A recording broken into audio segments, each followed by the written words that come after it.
Willkommen zu einem neuen Video. Ich bin Robert Klink und heute möchte ich mir mit euch gemeinsam mal ein ganz neues Zelt anschauen, was wirklich ein neues und innovatives Materialkonzept verspricht. Im Hintergrund seht ihr es schon, glänzt noch ein bisschen besonders, ist das Simont MT900 Condenseless. Ein freistehendes und einwandiges Zelt und das hätte schon gereicht, damit ich es mir anschaue, aber man verspricht ja noch wirklich diese neue metallische Zusammensetzung des Oberstoffes, die dafür sorgt, dass man deutlich weniger Kondensation hat, was natürlich bei einwandigen Zelten wirklich eine super Lösung wäre. Und das schauen wir uns jetzt mal an. Die besondere Versprechung, die hier gemacht wird, ist, dass es nicht in allen Fällen generell zu weniger Kondensation kommt, sondern in viel mehr Fällen zu überhaupt gar keiner Kondensation. Und der offizielle Test sagt, und das wird 29 Mal in den Alpen getestet, dass es im Vergleich zu einem klassischen Zelt, vielleicht auch von Decathlon, in nur 9% der Fälle zur Kondensation kam, wo das normale Zelt in 72% der Fälle Kondensation hatte und das andere Condenseless-Zelt dann komplett trocken von innen war. EP466432 hat die Nummer des Patentes, das Decathlon hier für diese besondere Lösung wirklich eingereicht hat. Und das Gute bei solchen europäischen Patenten ist, die Unterlagen sind alle öffentlich. Man kann sich die einfach mal ansehen und herunterladen.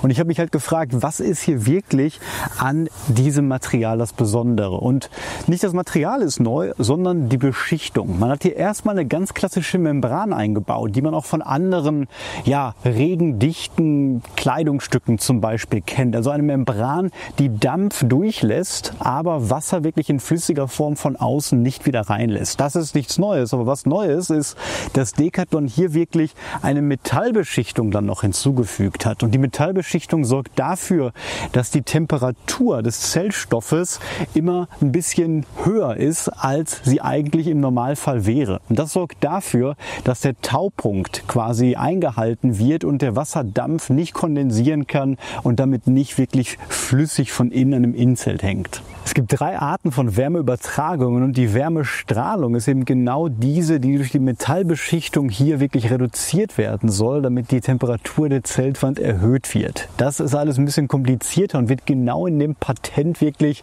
physikalisch und wissenschaftlich erklärt. Das könnt ihr euch gerne mal durchlesen. Ich verlinke das Patent unten für alle, die es mal interessiert. Und ich habe mir natürlich Gedanken gemacht, wie ich das Ganze jetzt mal testen könnte. Habe das Zelt jetzt hier in einem kleinen Bachlauf zum Beispiel stehen. Da bin ich mir sicher, gerade im Mai hätte ich bei meinem einwandigen Zelt jetzt sofort Kondensation am anderen Tag. Wenn ich das jetzt hier in diesem Condenseless-Zelt nicht finden würde, dann könnte ich natürlich sagen, gut, es klappt sofort. Aber diese Beispielrate, die ich habe, dann mit einer Vergleichsübernachtung, wäre natürlich viel zu gering, um da jetzt eine große Aussage drüber zu treffen. Deswegen kann man eigentlich nicht anders, als jetzt dieser Studie von Decathlon und dem Patent, finde ich, zu glauben. Und die haben wirklich 29 Übernachtungen gemacht und wirklich eine deutlich geringere Kondensation hier bei diesem Zelt gespürt von 70%.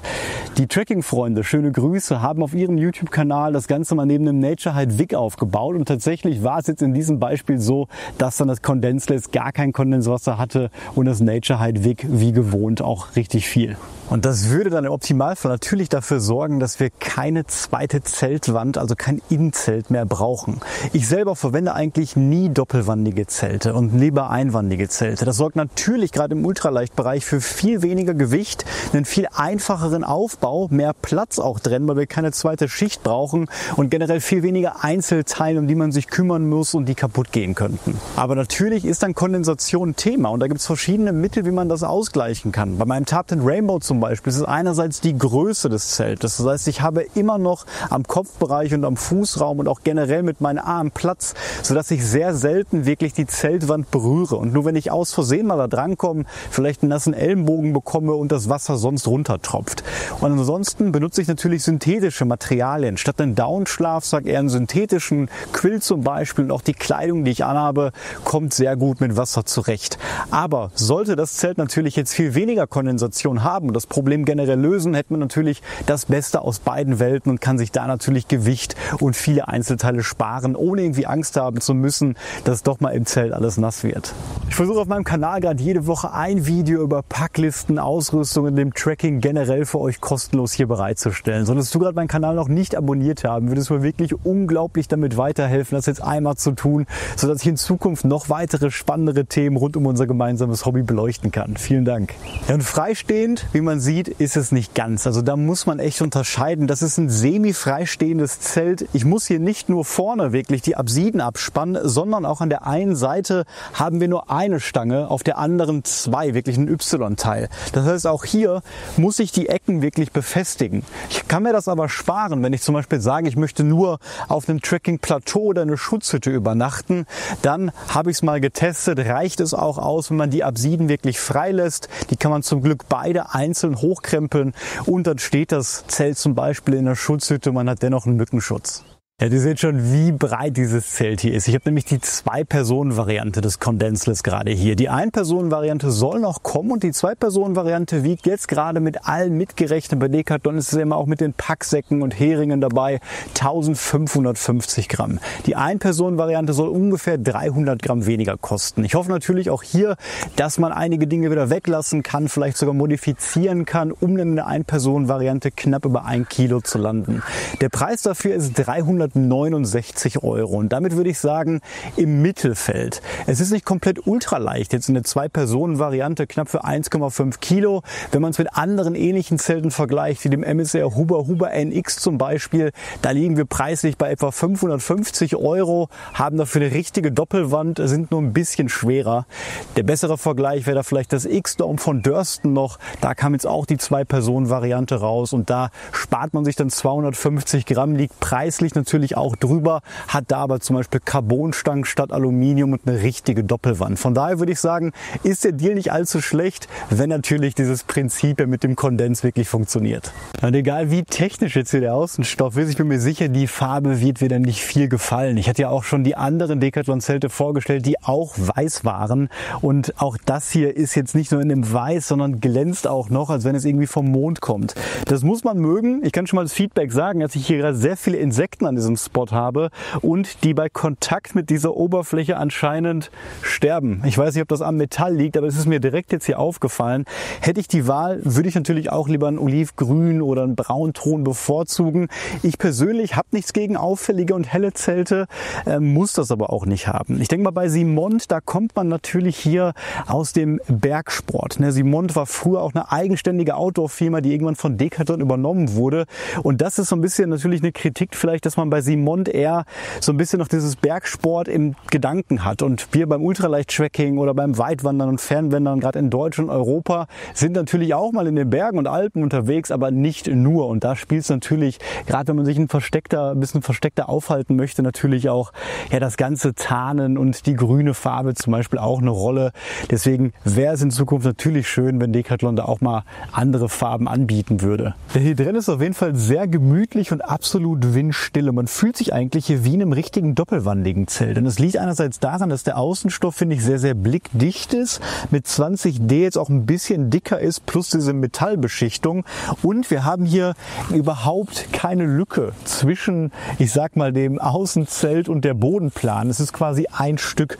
Und auch die Seiten hier sind vom Meshgewebe her mittelhoch, sodass hier gar kein Wind wirklich reinkommt.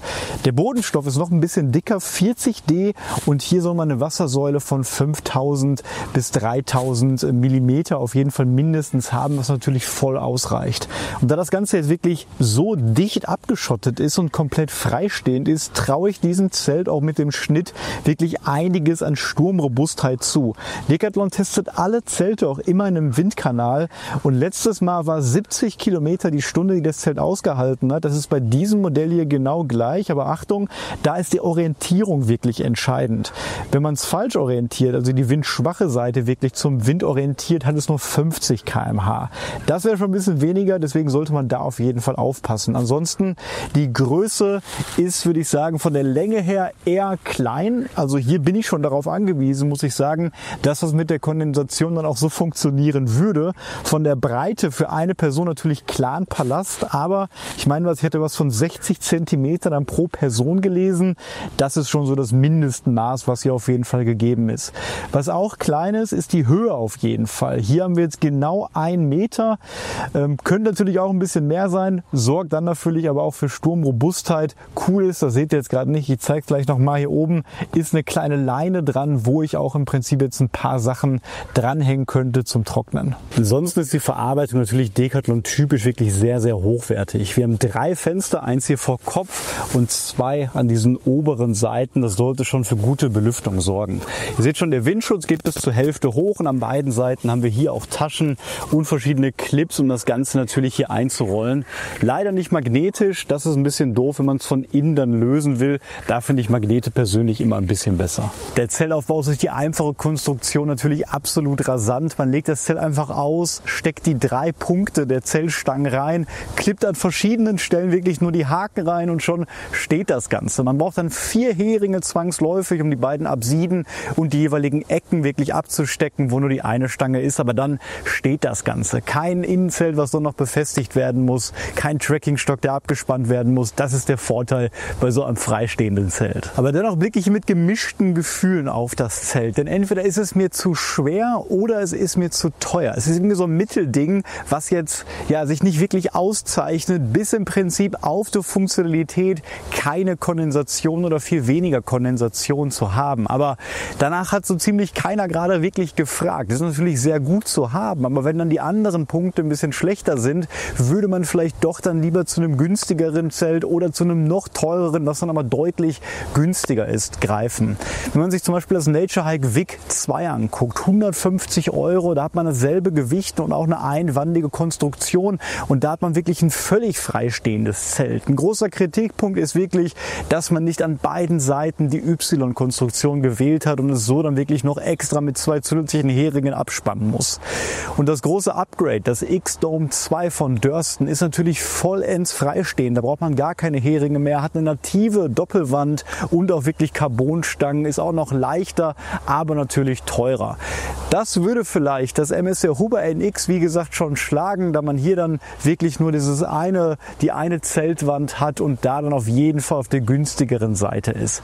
Ich weiß nicht, wie ihr das seht, ihr könnt es gerne mal in die Kommentare schreiben. Das mit der Farbe ist natürlich hier auch ein Thema, aber so bin ich froh, dass Decathlon noch überhaupt versucht, und das ist für so eine große Firma wirklich nicht unbedingt Standard, dass man versucht, so eine Innovation noch auf den Markt zu bringen, Patent anmeldet, da selber noch forscht und wirklich so eine innovative Membran hier entwickelt. Ich würde mir natürlich wünschen, dass der Rest dann auch passt und ich hoffe, dass das in Zukunft geschehen wird, denn einige haben es vielleicht schon gehört, Decathlon arbeitet an ihrem ersten DCF-Zelt und das ist natürlich ein Material, für das ich mich ganz besonders interessiere. Da werden wir dann Kondensation haben, da werden wir wahrscheinlich auch im ersten Wurf kein freistehendes Zelt haben, aber was deutlich leichteres haben. Also als Fazit finde ich das gut, aber ich würde mir gerne noch ein paar Verbesserungen im Hinblick auf das Gewicht oder den Preis wünschen. Teilt mir gerne mal in den Kommentaren mit, wie ihr das seht. Ansonsten hoffe ich natürlich, dass euch hier der kurze Einblick in das Video um das Zelt helfen konnte und wie immer würde ich mich freuen, wenn ihr mich abonniert. Bis zum nächsten Mal.